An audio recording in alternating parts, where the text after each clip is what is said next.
Hello mga kanonigs, good morning. Mag-exercise na mga kanonigs.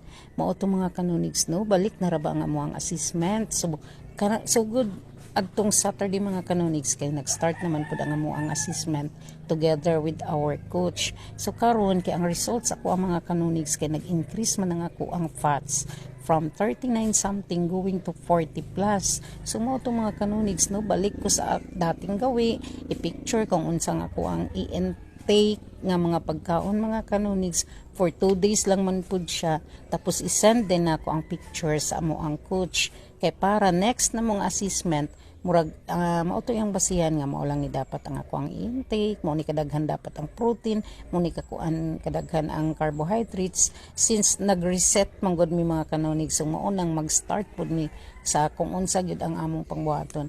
Dili pareha karon mga kanonigs ba nga ga-workout lagi ko pero hab-hab diri, hab-hab didto. So wala bitaw ko ga-control mga kanonigs kay I don't know, basta kay kung unsa nga ako ang gusto kanon, kaunon gyud na ako mga kanonigs.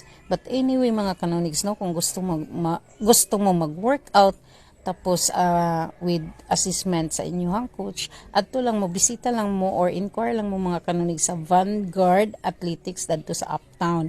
Bali na si coach dato. Mao lang to mga kanonigs. Thank you for watching. Bye bye for now.